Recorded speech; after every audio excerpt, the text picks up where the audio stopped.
John Wallace, Wild Game Cook. Today we're making venison calzones. We hit the easy button on the dough. You can buy this from your local grocery. You can find it in the cooler section, or you can go to your local bakery and find pre-made dough. We're going to just simply include some venison steak. You could use prime cut.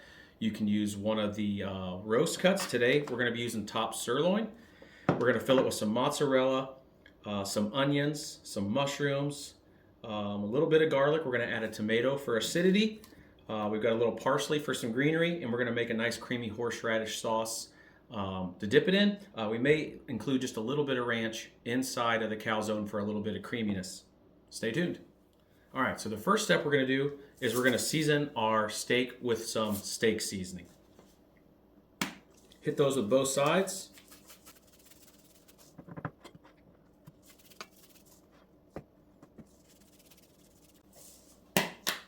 All right, so we're gonna let that steak sit, let those seasonings do its work while we cut our mushrooms and onions. And then we're gonna go ahead and get our pan preheated. We're gonna cook up that steak, get it nice and hot so we get a sear on both sides.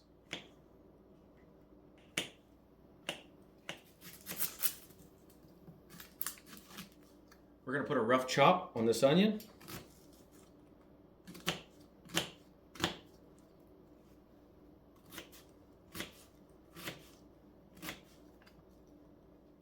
All right, so we've got some garlic here. This is more to taste. We're gonna just chunk up 2 cloves, kind of a rough mince.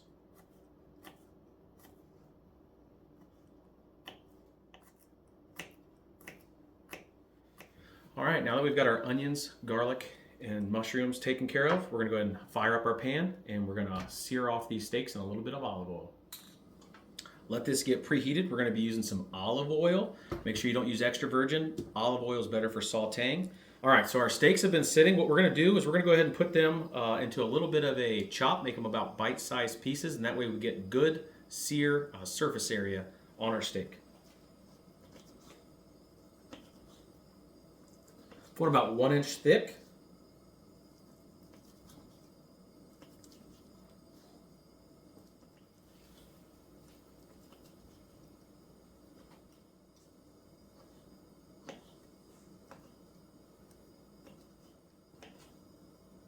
All right, our steak is cut up, our pan is smoking, so we're ready. We're gonna put just about 2 tablespoons of olive oil there.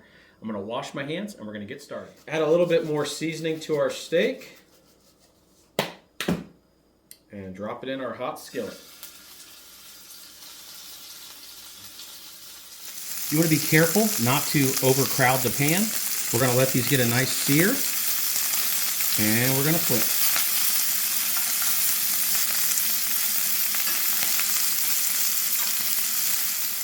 So after these get a good sear on all sides, you're just going to reserve them over to the side.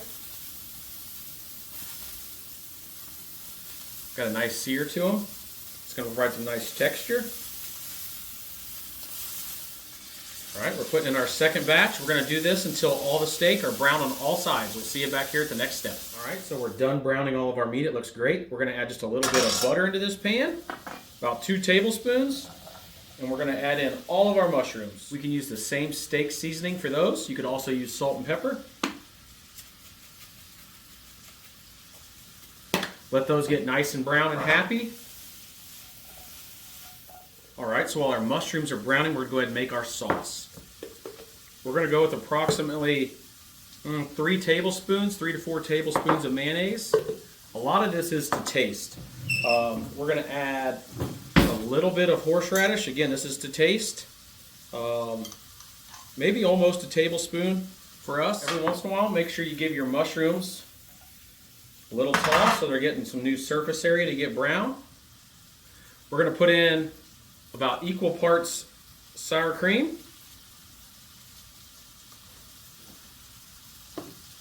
We're going to add in some black pepper. About a pinch.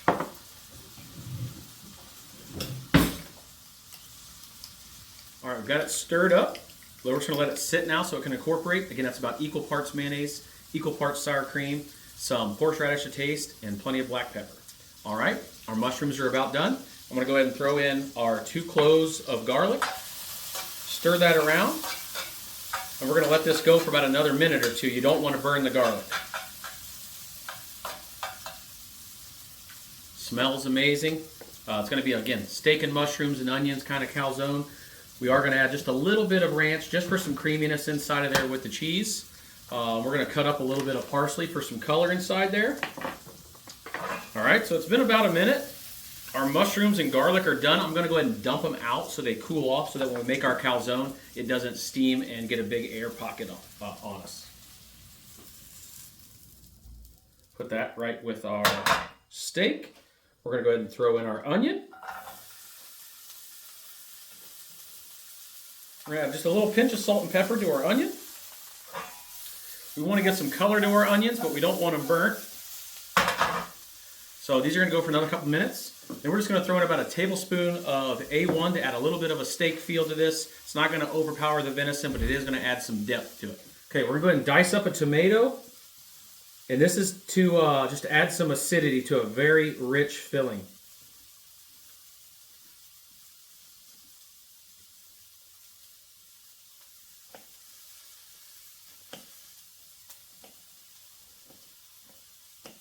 All right, little pro tip. I'm going to go ahead and take this tomato and I'm going to wrap it in a paper towel. It's going to draw some of the moisture away. It's going to ensure, that, again, that our inside of our calzone isn't soggy and starts steaming. All right, we're going to add a tablespoon of A1 to our onions. Again, it's just going to add some great depth of flavor.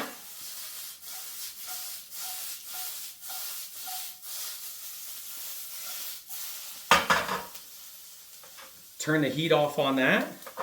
We're going to go ahead and drop our onions with our mushroom and steak mixture. All right, we're nearly ready to assemble. We're going to take our dough out and we're going to put it on a greased cookie sheet. So we're just going to take a little bit of cooking oil, like a tablespoon, and we're going to rub around with this paper towel.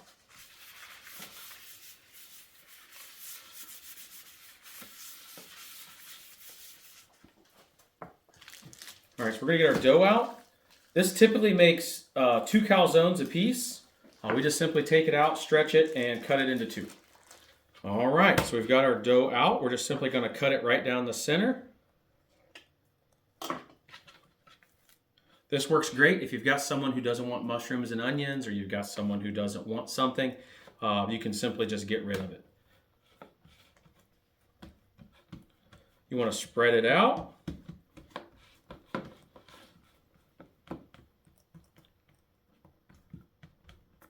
Okay, we're going to start with our topping. So we've got our mushrooms, steak. We're going to add just a little bit of parsley on top of this. It's had a chance to cool down.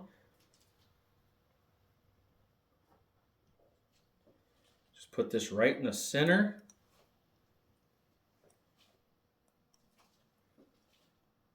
Probably stick it over to 1/2. Make sure you're balanced well with your mushrooms and onions and steak in every bite. We've got our tomato draining a little bit.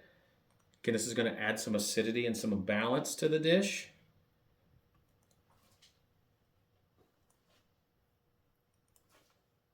All right, I'm going to wash my hands. We're going to add the ranch and the cheese, and we're ready to go. All right, we're going to add our mozzarella cheese to this. I like it to be super cheesy. Chances are there's also going to be a good bit of dough around the outside of this. Now that we've got everything in there, we're going to go ahead and add our ranch. Just a little bit. We don't want to take away too much from the dish, but this will add some creaminess to the inside of it. That's about a tablespoon, tablespoon and a half. Again, not too much. Now we're simply just going to take our dough and make sure we stretch it without breaking it. And fold it over and make sure you give a good pinch on the edges.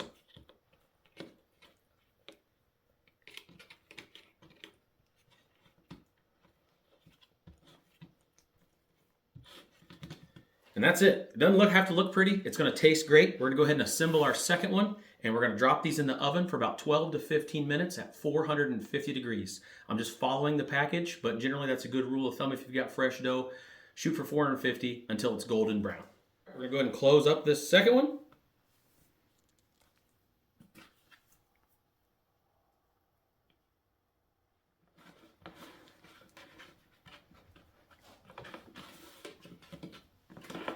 They don't have to look fancy, but they look pretty good. We've got the oven preheated at 450. We're going to put them in there for about 12 minutes. We're going to check them and see if they need to go a little longer.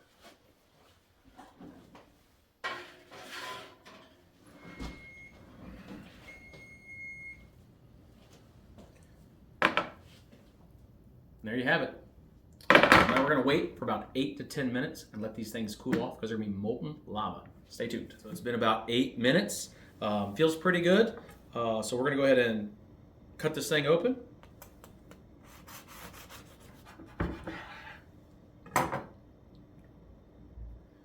Look at that. We haven't overcooked our steak. Looks nice and creamy in there. You've got the acidity of the tomatoes. This dish right here, we cut these in half. For a family, you could easily cut that dough into thirds and make smaller calzones. But this is the great portion size for us. All right, so we're going to go in for that bite.